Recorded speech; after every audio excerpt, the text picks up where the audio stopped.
Hello students, आपका हमारे YouTube channel पर एक बार फिर से स्वागत है। तो अगर आपने हमारे यूट्यूब चैनल को अभी तक सब्सक्राइब नहीं किया है तो सबसे पहले सब्सक्राइब कर लीजिए। हम पढ़ रहे हैं फिजियोलॉजी और फिजियोलॉजी में हम पढ़ रहे हैं होम्योस्टेसिस।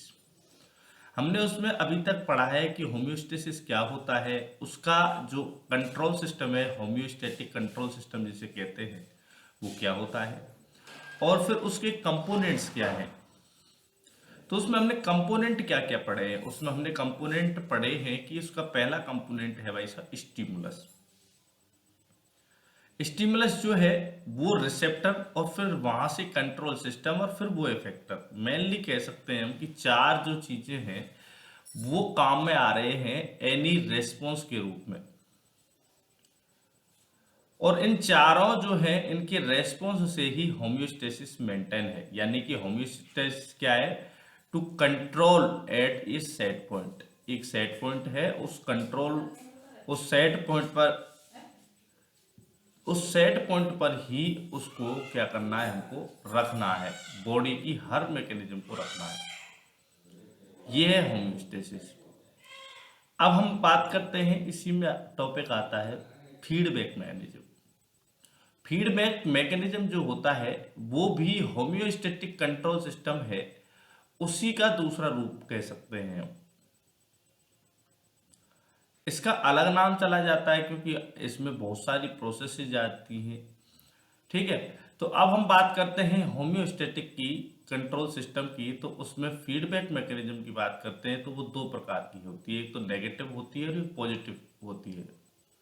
पहले तो आप अंतर यहीं पर समझ लीजिए कि नेगेटिव और पॉजिटिव फीडबैक क्या होता है। नेगेटिव फीडबैक तो वो होता है कि आप जिसके साथ में भला कर रहे हो वही आपको गाली देने लग जाए, तो ये क्या है? Negative feedback. ठीक है। और पॉजिटिव फीडबैक क्या होता है? पॉजिटिव फीडबैक वही होता है जो चुगलखोर करते हैं। चुगलखोर क्या करते हैं? कहीं की बात को लेकर के आपको लगा देंगे कि भाई उसने ये कहा है, आप सीधा साफ जाएंगे और उसको जा करके उसको पीट देंगे या उससे लड़ाई करेंगे या फिर उसके साथ कुछ ना कुछ ऐसा करेंगे, परमानेंट दुश्मनी बांध लेंगे। ऐसा कुछ होता है तो उसको कहते हैं positive feedback. Means to say that कि जो फाइनल जो स्टिमुलाई जहां से जनरेट हो रहा है उसी को नुकसान हो रहा है।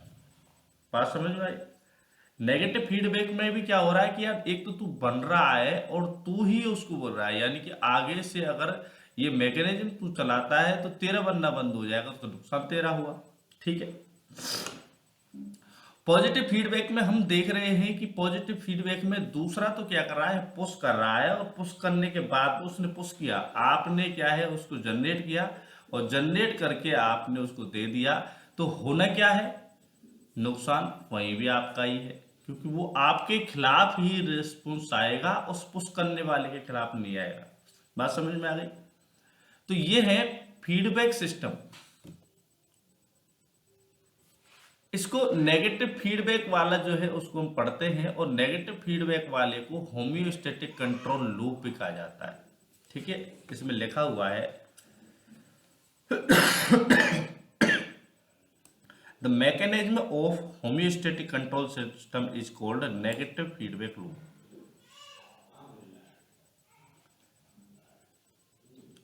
बाकी की बातें इसमें आप इसको नोट कर लें, पॉज करके स्क्रीन को।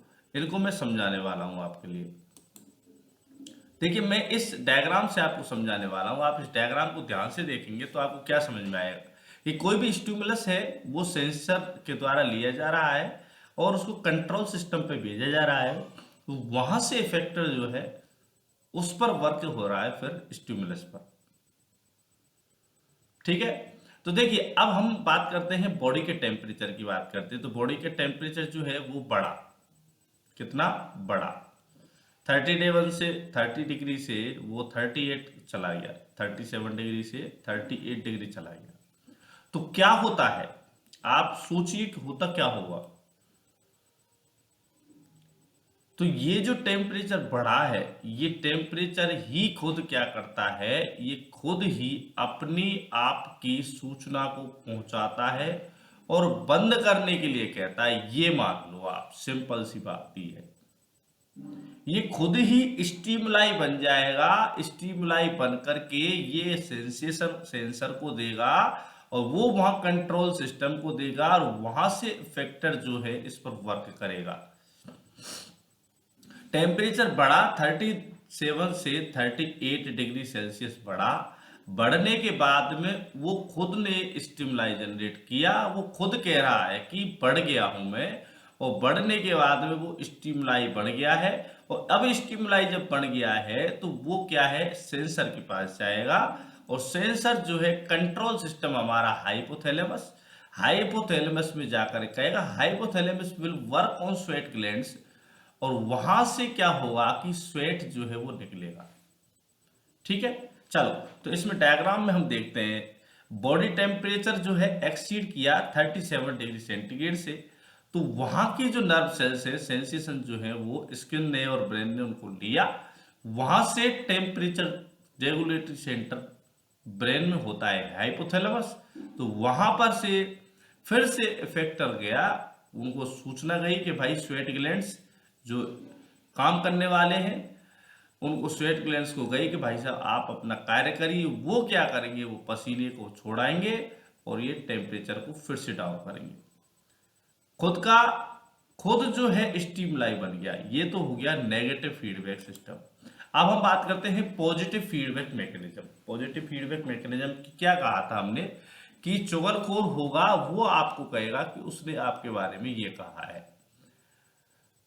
आगे बात समझ में, यानी कि mechanism instead of reversing the change increases the change in the bodies physiological condition. वो आदमी जो है चुगलखोर जो है वो उसका दुश्मन है, जिसके बारे में वो कह रहा है आपसे, वो उसका भी दुश्मन है, लेकिन आपके कंधे पर बंदूक धर के उसको चलानी है। तो ये क्या करता है कि जो टेम्परेचर अगर बढ़ रहा है, लाइकवाइज अगर हम बात करते हैं टेम्परेचर बढ़ रहा है, तो उस टेम्परेचर को तो बढ़ने दे रहा है, उसको कोई मतलब नहीं है। आगे वैसे ये क्या करेगा, टेम्परेचर जो बढ़ रहा है इसके साथ में और जो कंडीशंस है, फिजियोलॉजिकल कंडीशंस है, उनको खत्म करने लग जाएगा, उनको बढ़ाने लगेगा, उनके द्वारा फिर वो मैकेनिज्म चलेगी। तो इसके में बेस्ट एग्जांपल दिया हुआ है, इसमें आपके लिए मैंने आपके सामने बेस्ट एग्जांपल पुश किया है। वो ये है कि सबसे बेस्ट एग्जांपल होता है लेबर पेन का। तो जैसे ही लेबर पेन की शुरुआत होती है तो वहां पर क्या होती है कि थोड़ा सा बच्चा जो है वो आगे खिसकता है, ठीक है, कैनाल की तरफ आगे खिसकता है, जिससे क्या होता है कि यूट्रस की जो वॉल्स है उन वॉल्स पर क्या होता है, स्ट्रेचिंग होती है, यानी उनमें खिंचाव आता है, और उस खिंचाव जब वो आता है तो फिर रिलीज होगा, यानी पुशिंग का कंडीशन आती है, तो फिर वो कंट्रोल सिस्टम हमारे ब्रेन में जाएगा, और ब्रेन में जो है ये काम पिट्यूटरी ग्लैंड के पास जाएगा। वो क्या है, पिट्यूटरी, और वहां से पिट्यूटरी से ऑक्सीटोसिन रिलीज होगा, और वो ऑक्सीटोसिन जो होता है वो विग्रस कॉन्ट्रैक्शन करता है, विग्रस कॉन्ट्रैक्शन।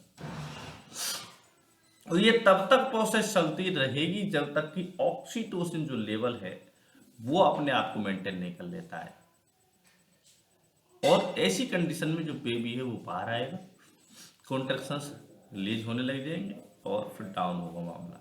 तो ये इसमें जो है आप इसको पढ़ेंगे तो आनंद और आएगा। मैं ये कहने वाला हूँ, इसको जिंदगी में आप भूलने वाले नहीं है, आप एक बार इसको पढ़ते हैं तो आप पढ़ें जरूर। तो cessations of the stretching of the cervix stops the release of oxytocin. इसने जितना काम किया, और अब जो है वो इसके कॉन्ट्रैक्शंस जब डाउन होने लग जाएंगे तो ये भी डाउन होने लग जाएगा। अब वो कॉन्ट्रैक्शंस डाउन कब होंगे भाई साहब, कॉन्ट्रैक्शंस को तो ऑक्सीटोसिन बढ़ा रहा है। अरे भाई साहब, प्रेशर जो है उसकी वाल्स पर पड़ रहा है, उसको हम कह रहे हैं कि वो प्रेशर जो है ना वो कॉन्ट्रैक्शंस को बढ़ा रहा है। कॉन्ट्रैक्शंस कौन बढ़ा रहा है, वाल्स पर जो प्रेशर पड़ रहा है, बच्चे का, बेबी का, बच्चा बाहर निकल गया, प्रेशर डाउन हो गया, कॉन्ट्रैक्शंस अपनी जगह।